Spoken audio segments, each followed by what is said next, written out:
Hola otra vez, les damos la bienvenida a un programa más de Aprende en Casa, el espacio que al mismo tiempo nos permite estudiar y divertirnos con clases interesantes y actividades padrísimas.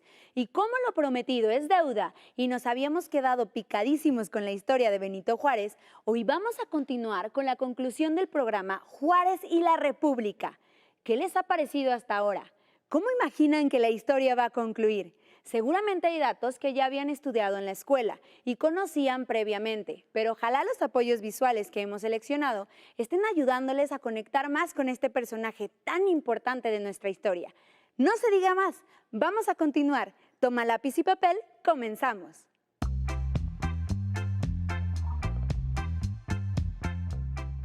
La consecuencia inmediata es lo que se llama la Guerra de Reforma o la Guerra de los 3 años, ¿no?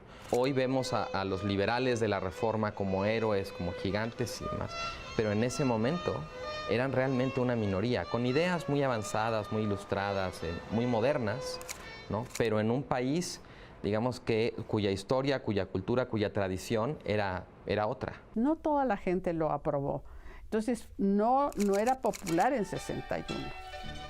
Pero cuando vence a los franceses, realmente lo recibe la Ciudad de México desbordada.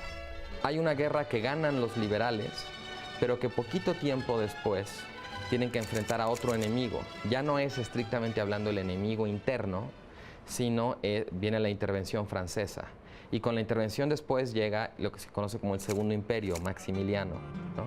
Que siempre se ha querido representar ese periodo como que nos vino de fuera, ¿no? Pero lo cierto es que en México había conservadores todavía. Aunque hubieran perdido la Guerra de Reforma, había gente que apoyaba a Maximiliano, ¿no? Su relación con la Iglesia era problemática porque luego resultó que Maximiliano también era muy liberal en cuestiones morales, religiosas. El hecho de que Maximiliano se haya tratado de meter tanto en la administración de instituciones eclesiásticas sí de verdad nos deja con muy mal sabor de boca. Entonces la Iglesia entra a la República restaurada, digamos, de cierta manera resignada a construir un mundo paralelo. La República restaurada pone las cosas en su lugar de cierta manera, ¿no? La Iglesia se reconcilia con el papel que va a desempeñar y el Estado también. Bueno, históricamente se llama República Restaurada el proceso que sigue al final de la guerra con Maximiliano, de la guerra entre Juárez y Maximiliano, pero la idea de República Restaurada sobre todo yo creo que correspondería al sentido de un hecho fundacional. Entre el momento de la proclamación de la independencia a principios de la década de los 20 y el momento de la República Restaurada asistimos a un proceso en el cual toda una sociedad cambia sus estructuras. En realidad la historia no funciona como compartimentos perfectamente estancos, sino que lo que tenemos son procesos de larga duración en la cual las cosas van cambiando. Hay una frase famosa que a mí me gusta mucho recordar, que es que el pasado es un país extraño en que las cosas se hacían distintas. El carruaje fue, digamos, la oficina, el medio de transporte de Benito Juárez desde que abandonan la Ciudad de México ante la toma de Puebla por parte del ejército francés, y que va a ir transportando a este gobierno itinerante, porque no es nada más a Benito Juárez, digamos, como persona, sino es al presidente constitucional de la República, con el archivo de la República, con su gabinete, que van a ir, digamos, de ciudad en ciudad, no huyendo, pero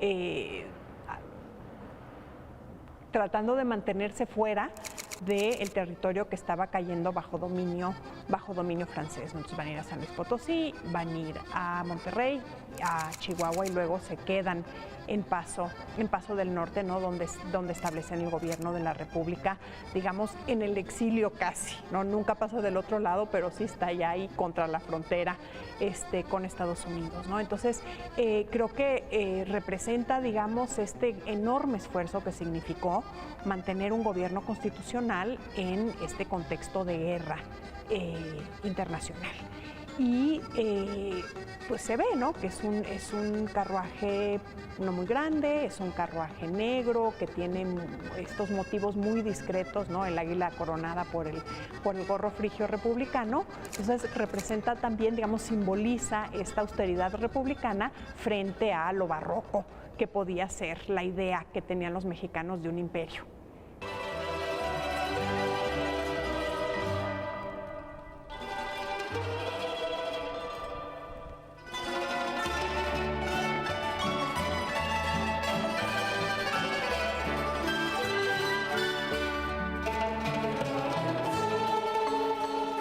Cuando vence a los franceses, que los franceses se ganaron el odio por, digamos, modos de sentirse superiores, realmente lo recibe la Ciudad de México desbordada. La visita, lástima que les llueve en el banquete y todas esas cosas, pero porque llega en julio, ya sabemos que en México las lluvias no perdonan ningún festejo. Entonces, pero allí se nota el cambio de posición. El primer mito nacional, desde mi punto de vista, ya como mito nacional, es precisamente el presidente Juárez. Y esto es gracias, entre comillas, digámoslo, a la intervención francesa, ¿no? Y a la oposición que él mantiene durante esos años, el liderazgo que él mantiene, que es lo que lo convierte en esta gran figura nacional, ¿no? Por primera vez, el viaje que él hace de la Ciudad de México hacia el norte, huyendo de los franceses, la presencia que él tiene en todo el norte y la que ya tenía como gobernador de Oaxaca en el sur, ¿no? Es decir, él es la primera gran figura nacional, ¿no? Porque uno a lo largo del siglo puede ver en el desenvolvimiento de Juárez como político, en el crecimiento de Juárez como político, puede ver la historia política del siglo XIX en México hasta su muerte, ¿no? Hasta 1872, mediados de los 70. Yo mencionaría tres cosas. La primera es el liderazgo que él tiene frente a la intervención extranjera. Él era una persona absolutamente determinada, muy terco, muy necio, ¿no? Con una determinación muy pronunciada, muy marcada. Y cuando él decide enfrentar a los franceses, la intervención, se mantiene firme y mantiene ese liderazgo y logra mantener a todas las facciones liberales juntas para poder enfrentar a los franceses. Y una vez que logra vencer a los franceses, porque se dan las circunstancias para que lo haga, entonces emerge como un líder absolutamente indisputado, indiscutible, ¿no? Yo mencionaba que Porfirio Díaz se levantó en armas en contra del presidente Juárez, pero pues es un levantamiento que fracasa inmediatamente. Es el primer levantamiento de Porfirio Díaz en la Noria, porque no hay ningún político que se pueda enfrentar a Juárez como líder nacional. Él muere siendo presidente precisamente por eso, a pesar de que las facciones liberales, pues no todas estaban de acuerdo completamente con Juárez, pero su liderazgo fue indisputado. Entonces el liderazgo es el primer factor. El segundo factor es que en toda América Latina se empieza a ver a Juárez como el símbolo de la resistencia al imperialismo tanto norteamericano como europeo. Entonces esto lo exalta de una manera que ninguna otra figura en México había sido exaltada, no solamente dentro del territorio, sino también en América Latina. Y esto pues fortalece el nacimiento y el crecimiento de este mito que es Juárez.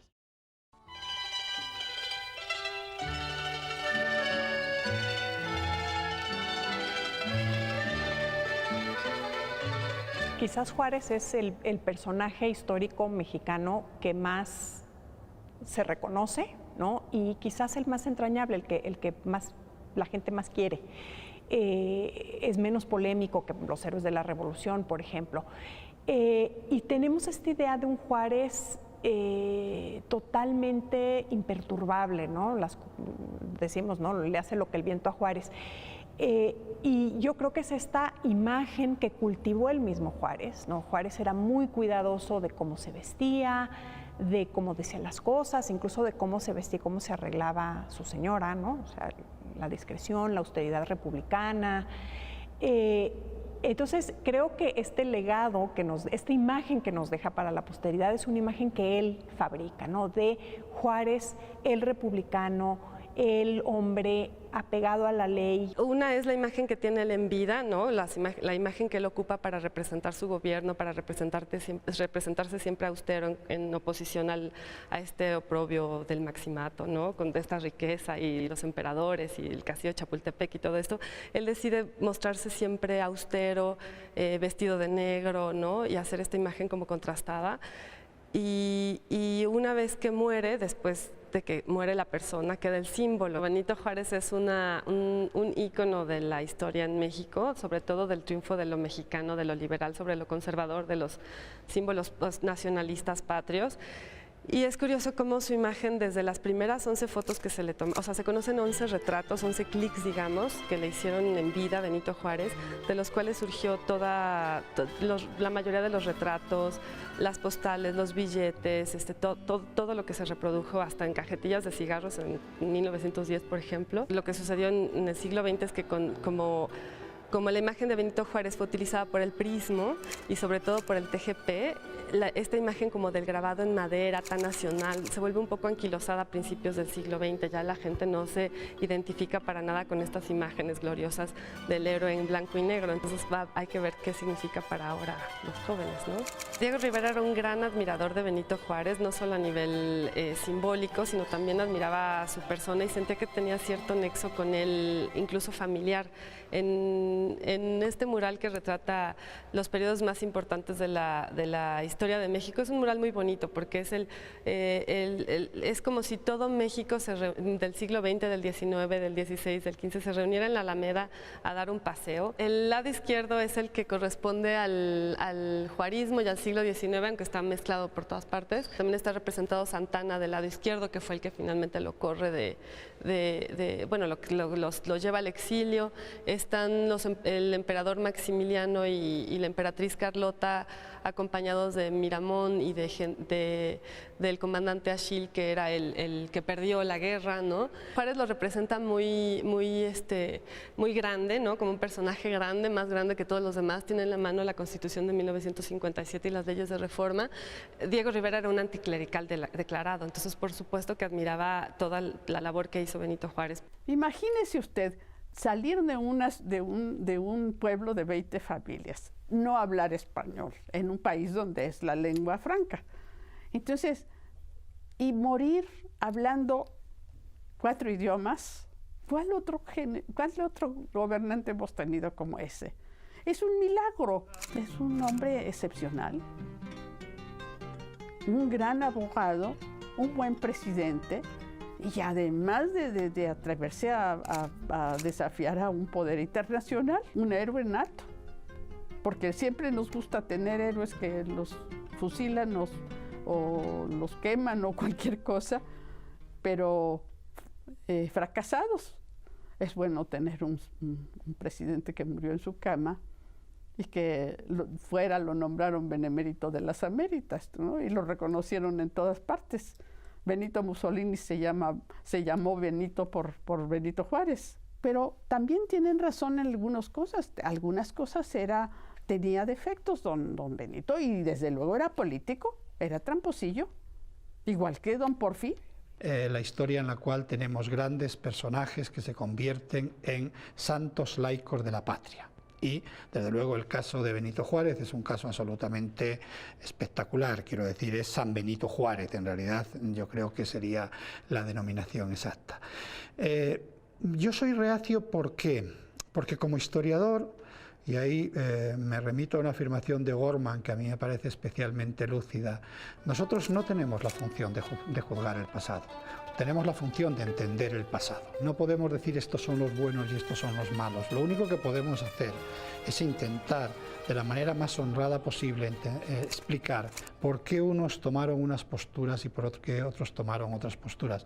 No creo que la historia sea un enfrentamiento entre buenos y malos. Y en este caso concreto, el gran santo Benito Juárez, el gran verdugo Maximiliano de Habsburgo.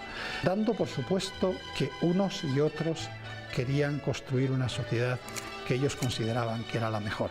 Finalmente, lo de que alguien pase a ser el santo y alguien el verdugo de la historia consiste en algo tan absolutamente casual como que le haya ganado o haya perdido. Si hubiese ganado Maximiliano de Habsburgo en estos momentos, el santo de la historia sería Maximiliano de Habsburgo y no Benito Juárez. Juárez nos deja un legado político muy importante que es el alma del liberalismo del siglo XIX.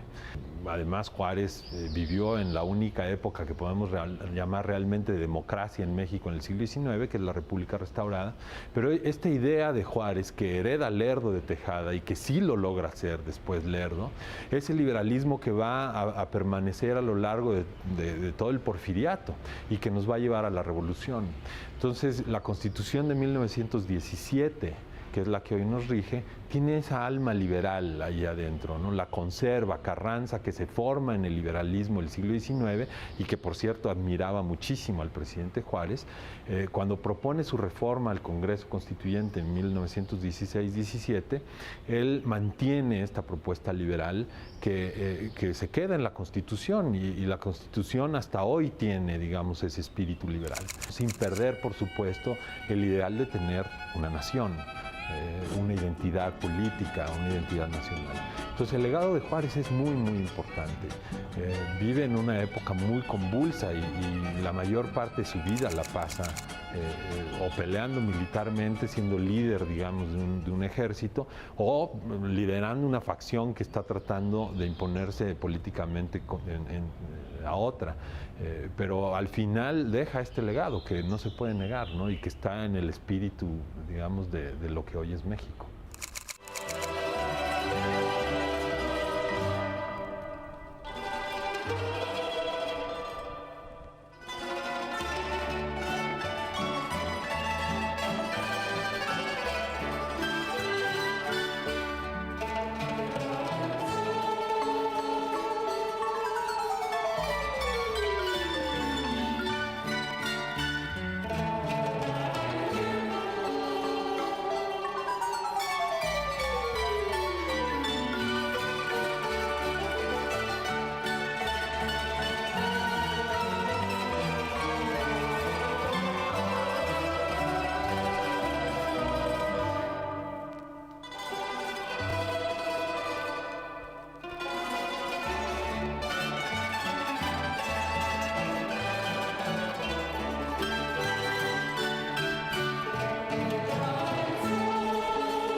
En este recorrido que hemos hecho, creo que hemos visto que la figura de Juárez es algo inusitado en la historia de nuestro país. Y lo recordamos porque su pensamiento y su acción siguen siendo lecciones permanentes hoy para los mexicanos y para las nuevas generaciones. Recordamos a Juárez porque también en ese siglo XIX tan terrible, con guerras fratricidas, invasiones extranjeras, etcétera, él cuidó la bandera de la unidad como ningún otro. En su partido unió a quienes divergían o tenían oposiciones fuertes. Y contra el extranjero fue nuestro baluarte, nuestra roca, el quien mejor defendió la autonomía, la independencia y la defensa nacional. Entonces lo recordamos por eso, porque sigue siendo un protector de nosotros, un protector de la república que él nos heredó. Pero también recordamos por su conocimiento profundo de la diversidad social, política, económica, étnica de este país. Y también recordamos hoy a Juárez, porque frente a esa gran lista, ese gran elenco de héroes derrotados, Juárez es un héroe triunfador. Juárez es un héroe victorioso. Y admiramos hoy a Juárez porque frente a los casos escandalosos de corrupción y de injusticia, Juárez fue un hombre honrado, honesto, que vivió toda su vida cumpliendo con sus principios. Él hizo una familia, formó un Estado, nos dio el ideario republicano y liberal que sigue vivo hoy en nuestra memoria y permaneció siendo un hombre honesto. En eso sigue siendo ejemplar para nosotros y las generaciones presentes y futuras.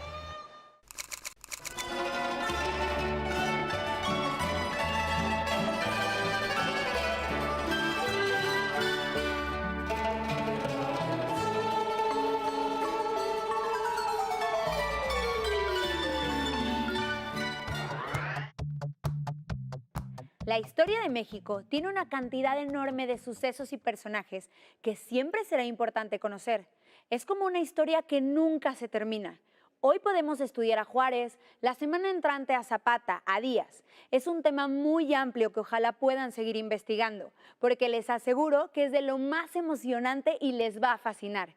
Y claro, nos va a ayudar a entender más al México en el que vivimos hoy. Un país en constante desarrollo y que ha logrado superar tantas cosas que la verdad es imposible no sentirse orgulloso de haber nacido mexicano. Los veo pronto, pásenla bien. Esto fue Aprende en Casa. Hasta la próxima. Si no tienes el libro de texto o necesitas ayuda para resolver las preguntas, contáctanos.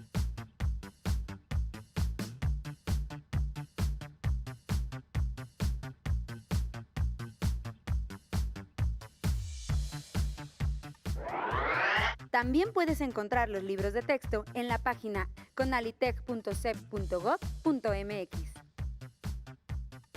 Si quieres volver a ver los programas de Aprende en Casa, los puedes encontrar en la siguiente liga: aprendeencasa.cep.gov.mx.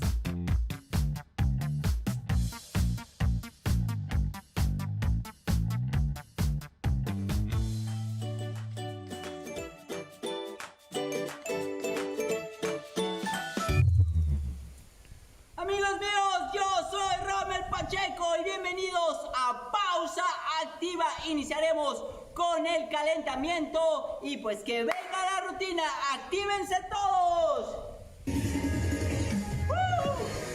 ¡Movemos la cabeza! ¡Hacia el otro lado!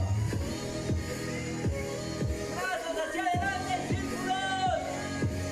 ¡Hacia atrás! ¡La cadera! ¡Hacia el otro lado! ¡Tocamos las puntas! ¡Las rodillas, las calentamos!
¡Sí se puede! ¡Una más! ¡Eso! ¡Eso! Lo están haciendo muy, pero muy bien. Última serie, con todo el ánimo.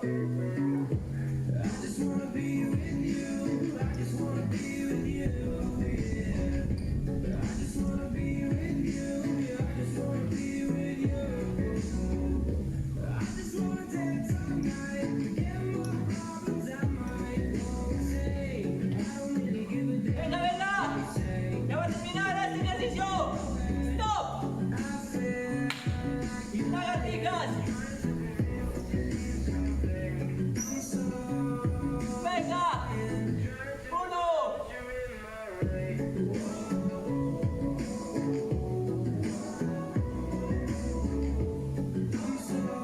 ¿Sí puedes? ¡Claro que sí se puede! ¡Venga, venga! ¡Una más! ¡Eso que se sienta la fuerza de los músculos! ¡Último ejercicio! ¡Porfis!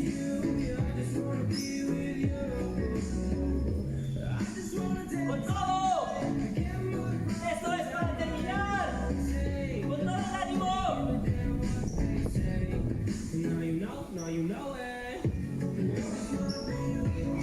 ¡Venga, venga!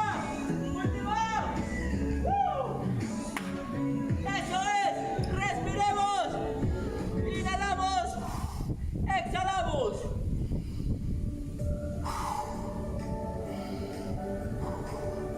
¡Eso es, amigos! ¡Estiremos un poquito las piernas! 1, 2, 3, cambio. 1, 2, 3, flexionamos.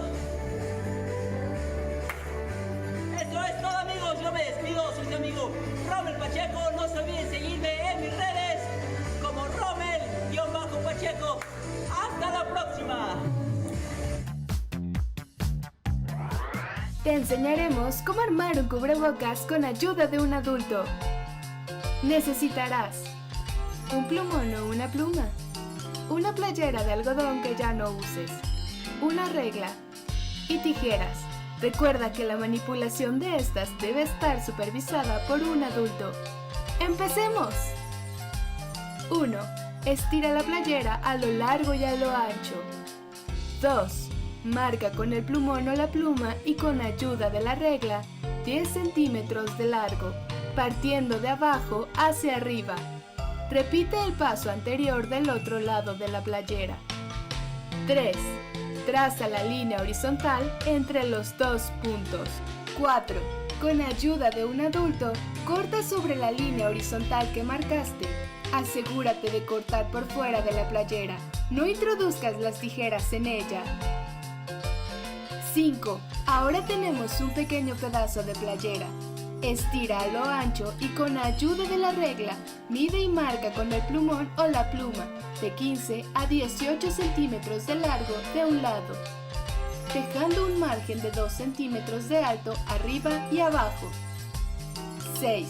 Nuevamente pide ayuda a un adulto para recortar las líneas marcadas. ¡Listo! Ya tienes un cubrebocas con 2 pares de cuerdas. Para colocártelo, deberás amarrar las cuerdas sobre tu cabeza y alrededor de tu cuello